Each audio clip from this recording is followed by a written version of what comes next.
Burn. Had a couple of showers and a thunder shower pop up over toward the Catskills and the I-87 corridor. We are just dry right now, but still the risk of a shower, maybe a thunder shower popping up this evening. Otherwise, partly cloudy, mild, and a low of 63. Your Eyewitness News at 6 starts now. Local news that matters. This is Eyewitness News at 6 on WUTR. Tonight on Eyewitness News at 6, ARC Oneida Lewis held their School to Work graduation earlier today. We'll bring you that story. And Mastrovito Hyundai has donated a service dog to the Oneida County Sheriff's Department. Jessica Landman will bring us those details. Plus, a blood drive was held today in honor of a young woman from Rome in an effort to give back to those who helped her. A look inside today's event. Good evening and thank you for joining us tonight for Eyewitness News at 6. I'm Shelby Pay. The ARC Oneida Lewis celebrated their students that participated in the School to Work program this year. Our Eyewitness News reporter Jessica Landman has that story.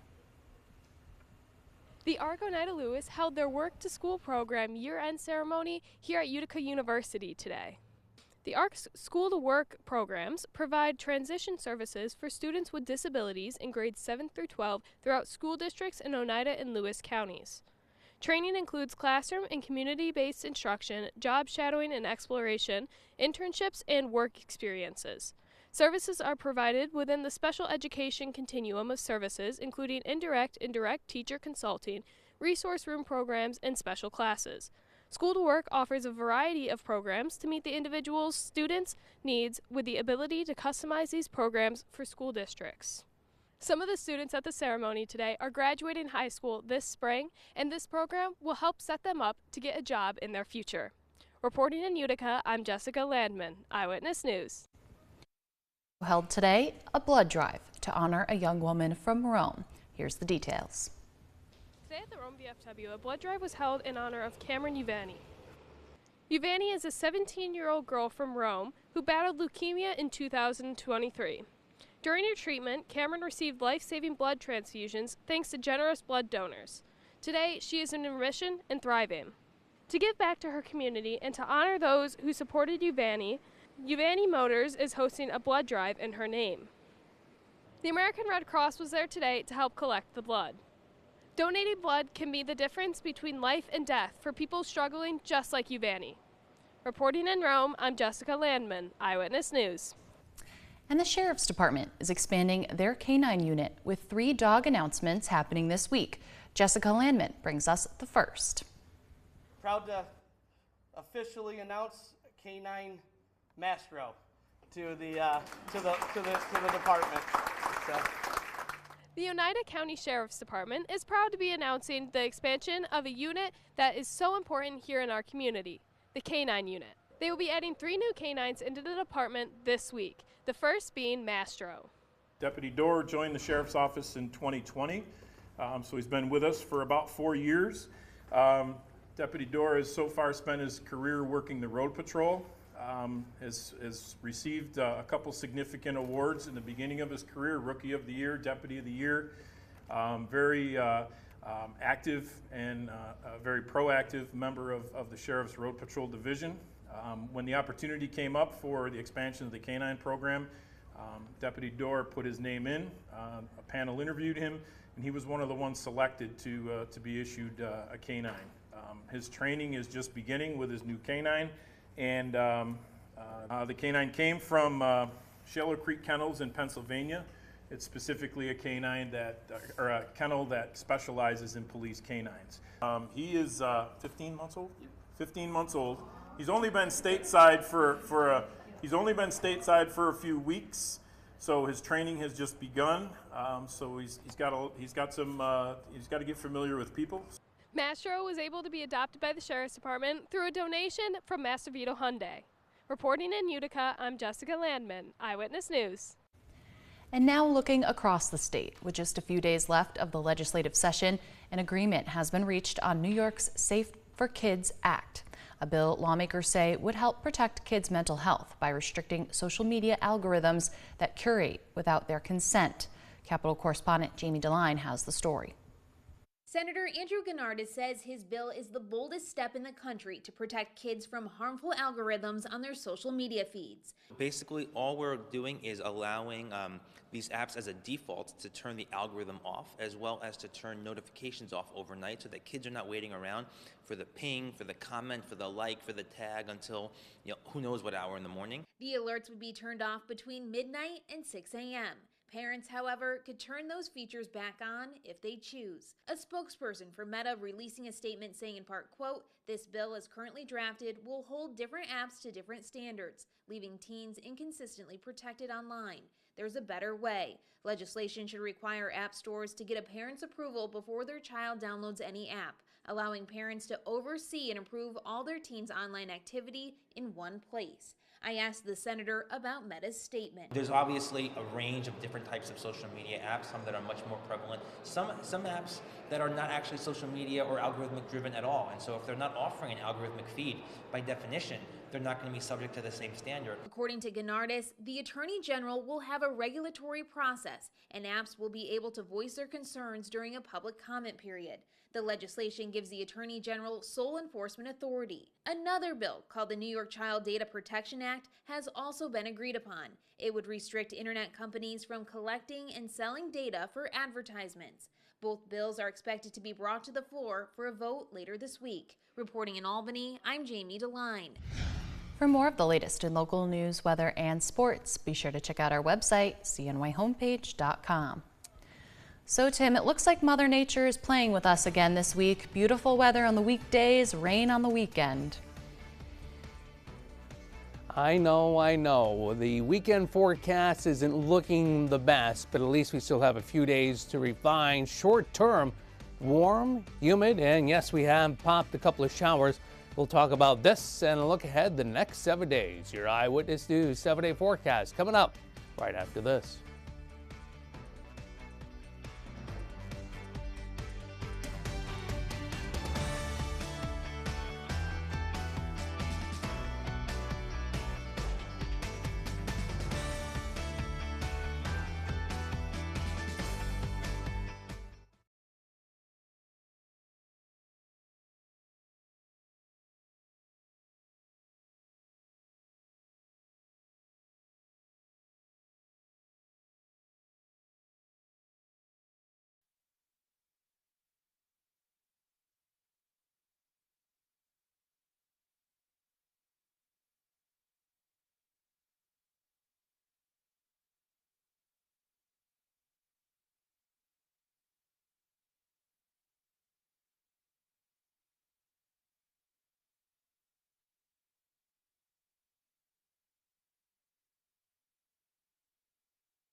Now, your eyewitness weather forecast.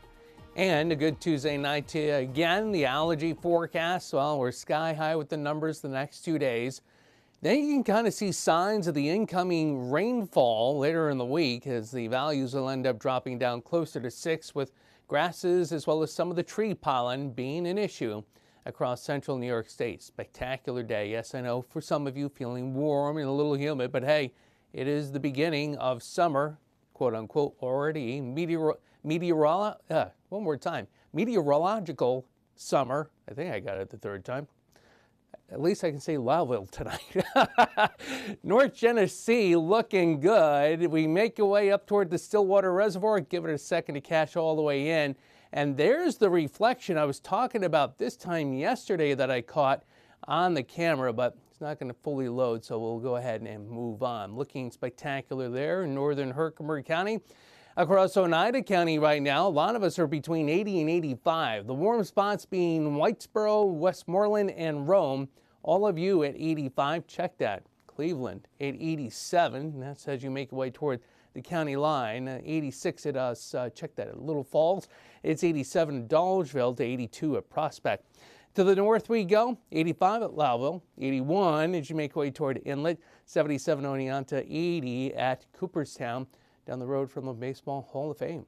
All right, we go ahead and zoom on in. A couple of showers did pop up out toward Stratford as you make your way as well through the heart of Fulton County. That's tracking toward Caroga Lake. Yes, this is actually tracking east to west based on the flow that we're in right now. So we do run the risk of seeing an early evening shower, maybe a thunder shower, and that's about it. Same deal as we had this time 24 hours ago. Now as we head 24 hours ahead into tomorrow, moisture here, Great Lakes, into the Ohio Valley, Kentucky, Tennessee. That'll be coming through with scattered showers and some thunderstorms. Then everything else will start coming into play with this system with some additional moisture being picked up here, all coalescing as it tracks to the east, and it's going to be slow to come in and it's going to be slow to depart. That's why Shelby said what she said in the tease. Yeah, not so good timing as we head into the second full weekend of June. So the risk of an early evening shower or thunder shower, then we're pretty much partly cloudy, warm, mild. Heading through time on Wednesday, partly sunny, scattered showers, perhaps a thunder shower again late in the day. Now heading into tomorrow night as well as Thursday, there's some discrepancies in terms of the aerial coverage regarding the shower action. We'll lean with our model right now, still with scattered showers and perhaps a thunderstorm tomorrow night into Thursday morning. Now they're all showing signs of some of this action midday through the afternoon being on the stronger side. So let's continue to watch those trends now through tonight into tomorrow as well as Thursday morning. Now forecast overnight lows tonight, 59 to 64, and then highs tomorrow. Yeah, we're in the 80s region-wide in the Mohawk Valley, mid-80s for sure. Here's your forecast for tonight. The risk of an early evening shower or thunder shower. Otherwise, it's partly cloudy, mild, and a bit humid, down to 63. Partly sunny, a bit humid tomorrow, late afternoon into the evening. Scattered showers, perhaps a storm or two, and a high of 87.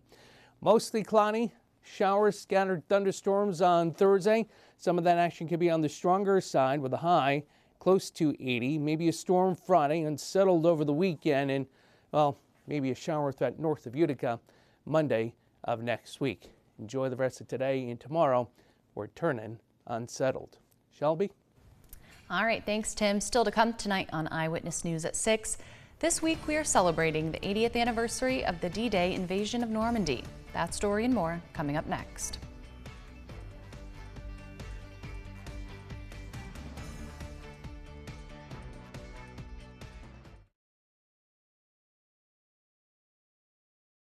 News Nation tonight. General Hospital actor Johnny Wachter died saving his coworker and friend. Ashley talks to the woman who witnessed his final moments, recalling how he died a hero. Banfield tonight, 10/9 Central, only on News Nation.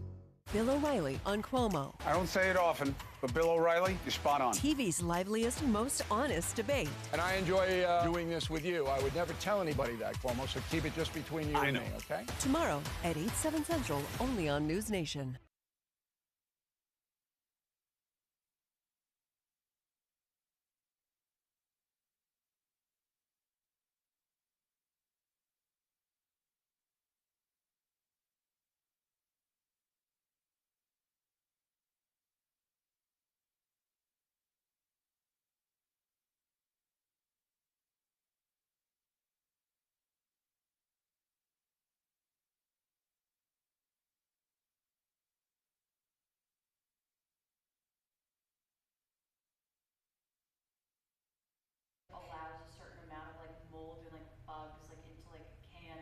Yeah, just say blue G's. Yeah. Mic check 1, 2, 3, 4, 5, 6.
You're watching Eyewitness News at 6 on WUTR. This week, we're celebrating the 80th anniversary of the D-Day invasion of Normandy. This includes a 1-hour D-Day special that will air tomorrow night at 7 p.m. on WFXV. The Second World War was fought in Europe and the Pacific by regular soldiers, men and women who put down their routine lives and took up the battle for freedom. One of Hollywood's best depictions of that human aspect comes from the film Saving Private Ryan, a story that was close to home here in central New York. Here's that story. Perhaps the most well-known depiction of D-Day is through the Academy Award-winning movie Saving Private Ryan. See you on the beach. Historically accurate, it shows the chilling moments leading up to the invasion and the harrowing battles on the beach. The film then follows a squad search for a Private James Ryan. But Private Ryan did not exist. The film is based on the true story of the Nyland brothers from Tonawanda, New York. Preston, Robert, Frederick, nicknamed Fritz, and Edward, who all fought in World War II. Robert and Preston were both killed in the D-Day invasion. A buddy and I went to Europe, and we were going to go to Normandy, and the only thing my father asked me to do was put some flowers on his brother's gravesites. I'm named after my uncle Preston T. Nyland. Preston Nyland is the son of Edward Nyland, who was a radio operator tail gunner in the Pacific. My dad was in the Army Air Force. He was a tech sergeant. He flew some missions. He was on a secondary mission over Burma when he got shot down in a B-25. Made it to a village, and unfortunately it was a Japanese village where they kept him for 2 weeks short of a year. Never losing hope, his mother, Gussie Nyland, set a place for him every night at the dinner table. He tried to escape. They put him in a cage where he couldn't stand up. Weighed 85 pounds when he got out. He was emotionally affected for the rest of his life. A monument honoring the Nyland brothers stands at the edge of the Niagara River in Tonawanda, where the boys grew up and where Preston still lives.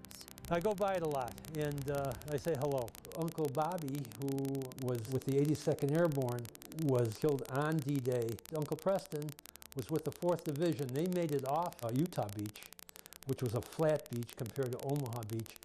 They got peppered by this German artillery, stepped out of formation to help a wounded soldier, and that's where he got killed. Uncle Fritz, with the 101st, fought his way back to the coast, where he found out his brothers were killed.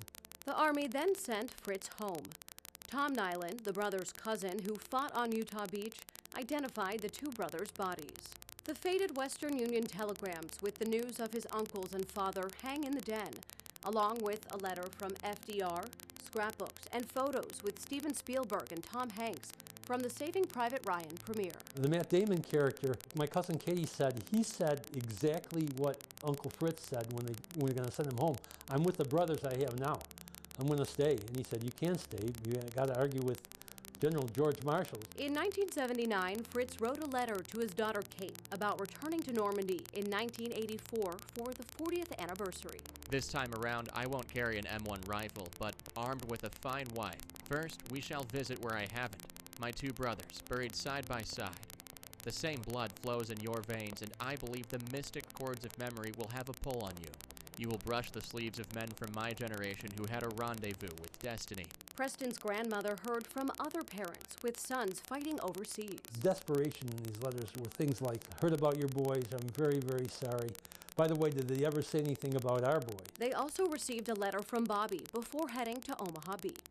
You know, Mom, I try to make believe that I'm a big grown man and a soldier all dressed up, just like I used to dream about when I was younger. When I do come back home to stay, I promise you that I will be a better man and son that you can be truly proud of. The Nyland family service runs deep. Another cousin, Joe, also fought in World War II and helped liberate Dachau concentration camp in 1945. And Preston's grandfather, Mike the Bull Nyland, served under Teddy Roosevelt, although he insisted he wasn't a Rough Rider. Decades later, another proud Nyland son is serving his country, training to be a helicopter pilot at Naval Air Station Whiting Field. To be a part of something bigger than just flying a helicopter, I think that's the special part, and that's how I connect with the great uncles who came before us. James Nyland wears the American flag on his left shoulder and a nod to his hometown on his right. When I wanted to join, I saw the Blue Angels over Buffalo, and who doesn't want to fly jets? But he has his sights set on a different flight path, flying Romeo helicopters in Rota, Spain.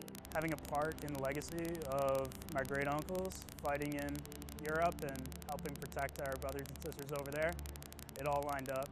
Reflecting on this year's monumental milestone, Lieutenant Junior Grade Nyland recognizes the great victory achieved by his family and the military men that came before him. They came together to conquer an unthinkable task and really showed the world that nothing is impossible with the American spirit. Those men were legends, and it was a legendary triumph. It'll live on forever.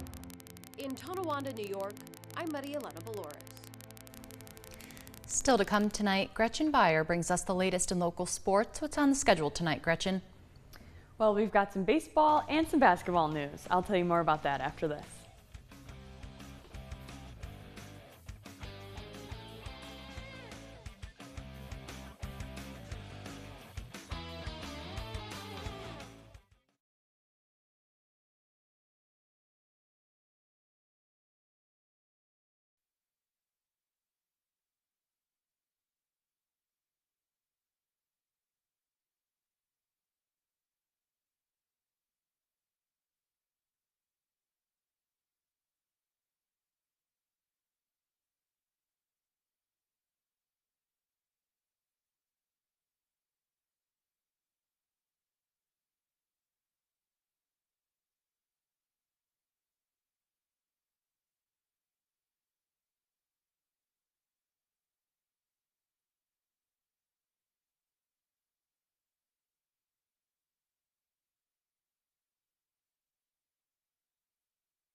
right now. Eyewitness Sports. Well, we've got a lot of baseball news to report tonight as the Perfect Game Collegiate Baseball League is off and running. All 4 local teams are back in action again tonight. Your Utica Blue Sox will host the All-Stars Academy at Donovan Field at 6:45. Mohawk Valley travels to Amsterdam for another game at 6:45. And also Watertown visits Oneonta at 7 p.m. and Saugerties hosts Glens Falls at 7:05. I'll have scores and updates from these games for you at 10 and 11. In Major League Baseball news now, Yankees pitcher Garrett Cole is returning to baseball tonight after missing several weeks due to an elbow injury. Cole will have the start with the Yankees' Double-A affiliate Somerset. The assignment will likely last a couple weeks as this is a major step in his rehab. And now onto the hardwood. The NBA Finals start on Thursday, where the 5-seeded Dallas Mavericks will visit the top-ranked Boston Celtics for the best-of-7 series. Well, these two teams are no stranger to the finals, but it has been a while since either team took home the Larry O'Brien Trophy. The Mavs are led by All-Stars Luka Doncic and Kyrie Irving. It'll be an interesting series seeing how they match up against Boston's All-Stars Jason Tatum and Jaylen Brown. Tip-off is set for Thursday night at 8:30 p.m. right here on ABC. There is so much going on in the sports world right now. It's an exciting time to be a sports fan. Definitely. All right, thanks, Gretchen. Eyewitness News continues after this.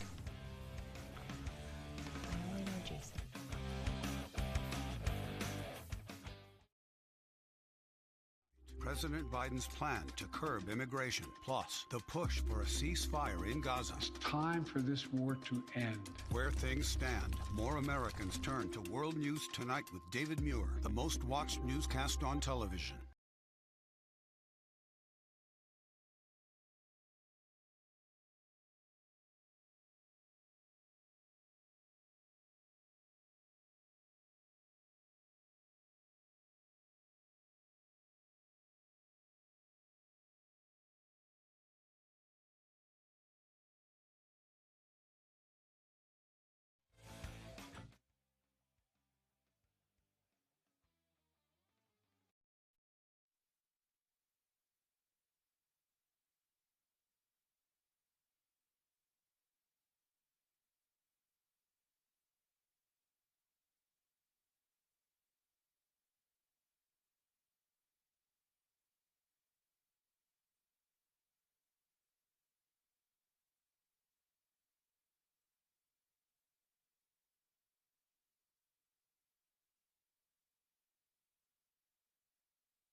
See you tomorrow. Have a great night.